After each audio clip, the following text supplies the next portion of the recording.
সংঘর্ষের নয়, নয় মহতাকাঙ্ক্ষা থেকে জন্ম নেওয়া ভয়াবহ রক্তপাতের। এই গাথা হল ইচ্ছার গর্ভ থেকে উৎসারিত হওয়া জ্ঞানের।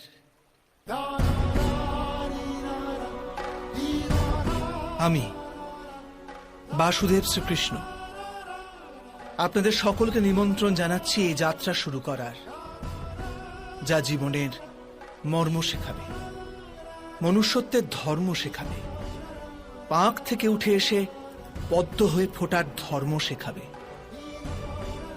আর এই যাত্রার নাম হল মহাভারত।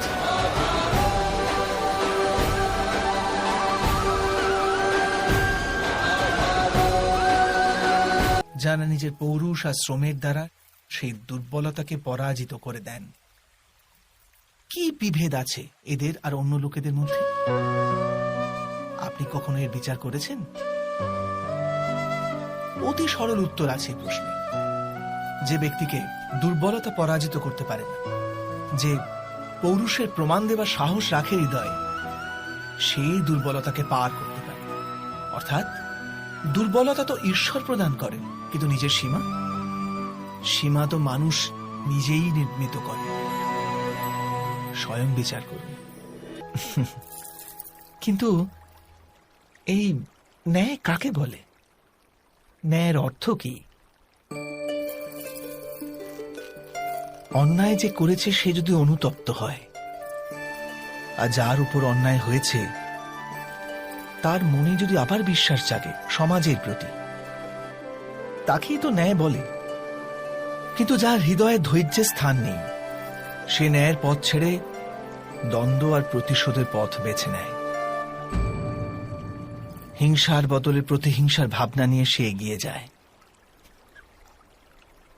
স্বয়ং যা পীড়া ভোগ করেছে তার চেয়ে অধিক পীড়া অপরকে দেবার প্রয়াস করে। আর এই পথে চলতে গিয়ে অন্যায় যার উপর হয়েছে সেই স্বয়ং অন্যায় করে ফেলে। শীঘ্র সে অপরাধী হয়ে যায়। অর্থাৎ ন্যায় আর প্রতিশোধের মধ্যে খুব ক্ষুদ্র ফারাক থাকে, আর সেই ফারাকের নামই হল ধর্ম। এটা কি সত্য নয়? স্বয়ং বিচার করুন। দুই ব্যক্তি মনটাই হয় নাকি?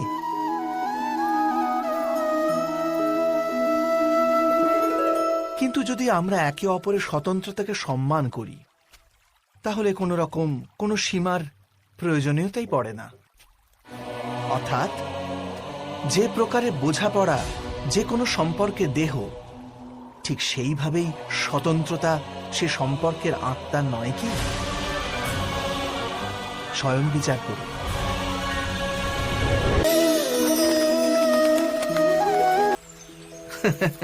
না, এ তো কেবল তথ্যটুকু, অর্থাৎ যেমন ঘটেছে শুধু সেইটুকু ব্যক্ত করা। এ সামান্য ব্যাপার। কিন্তু কখনো কখনো সেই তথ্যটুকু বলতে গিয়েও ভয় হতে থাকে। কখনো আবার অন্য ব্যক্তি কি ভাববে সেই দুশ্চিন্তা হয় মনে। অন্য কারো দুঃখ হবে এই ভয়টাও সত্যকে আটকায়। তবে এই সত্য কাকে বলে আমরা কি কখনো বিবেচনা করেছি? যখন ভয়কে তুচ্ছ করেও কোনো তথ্য বলে দেওয়া হয়, তবে তাকে সত্য বলা হয়। বাস্তবে সত্য আর কিছুই না, কেবল নির্ভীকতারই অপর নাম।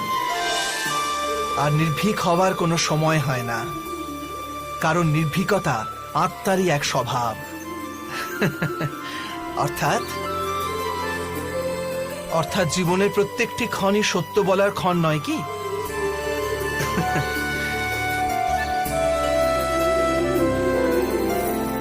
স্বয়ং বিচার করুন। ব্যক্তির জন্মের কারণ। প্রত্যেক ব্যক্তি যখন সংকট থেকে বেরিয়ে আসে, তখন সে এক পদ আগে এগিয়ে যায়, অধিক উজ্জ্বলতা, অধিক আত্মবিশ্বাস লাভ করে, না কেবল নিজের জন্য, সমগ্র বিশ্বের জন্য বটে। এটা কি সত্য নয়?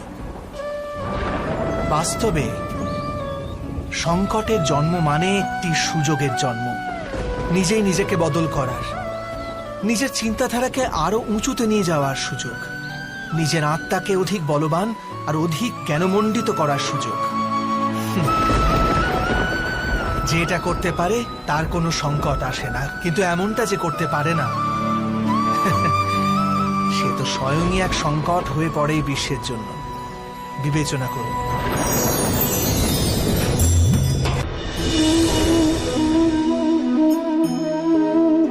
বেরাও তাদের মুক্তির পথ খুঁজে পেত না। অর্থাৎ প্রথা পালনে যে বেশি গোঁড়ামি করে ধর্ম থেকে সে বঞ্চিত হয়ে যায়, আর পরম্পরার অন্ধ অনুকরণ যে করে সেও প্রকৃত ধর্মপরায়ণ হতে পারে না। কথায় আছে, হংস সর্বদা নির্ঘীর পার্থক্য করতে পারে। দুধে জল মেশানো থাকলেও কেবল দুধটুকুই গ্রহণ করে। তবে কি যথার্থ ধর্মজ্ঞান পেতে হলে হৃদয়ে জ্ঞান থেকে প্রসূত বিবেক থাকা আবশ্যক নয়? আর সেই বিবেক না থাকলে যাকে আমরা ধর্ম বলে মনে করছি তা আসলে প্রকৃত ধর্মই নয়। এমনও তো হতে পারে। স্বয়ং বিচার করে দেখুন।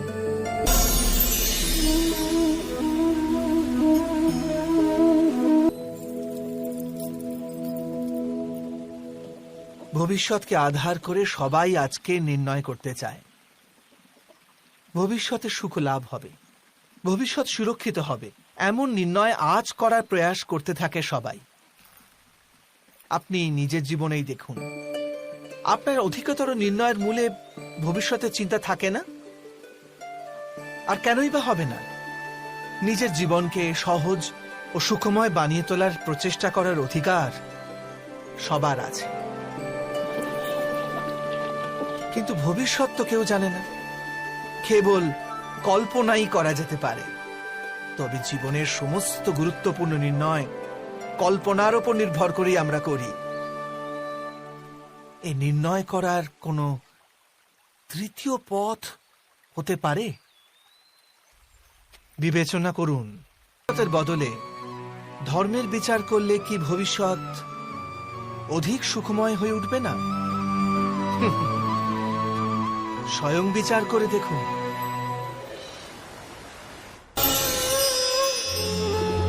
মানুষ যখন তার অপরাধের দণ্ড ভোগ করে তখন হতে পারে সেই ন্যায় বিচারে তার মনে কষ্ট হয়। প্রশ্ন ওঠে তার হৃদয়ে যে যখন সে অপরাধ করেছিল তখন সে ভিন্ন ব্যক্তি ছিল, তারপর সে অনেক অনেক অনুতাপ করেছে, নিজেকে এত পরিবর্তন করেছে, তবু সে দণ্ড কেন পাবে? কিন্তু যেখানে আঘাত আছে সেখানে প্রত্যাঘাতও থাকবে। যেমন কর্ম তেমনি ফল।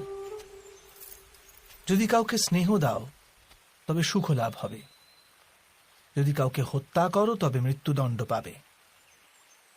যেমন কার্য তেমনি ন্যায় হয়। তবে কি প্রায়শ্চিত্ত বা অনুতাপের কোনো মূল্য নেই? আছে, অবশ্যই মূল্য আছে। প্রায়শ্চিত্ত অনুতাপ মানুষকে অন্তর থেকে বলবান করে তোলে, আসন্ন শাস্তিকে গ্রহণ করার জন্য মানুষকে প্রস্তুত করে। অর্থাৎ প্রায়শ্চিত্ত না করে দণ্ড স্বীকার করার কোনো মূল্য আছে? স্বয়ং বিচার করুন।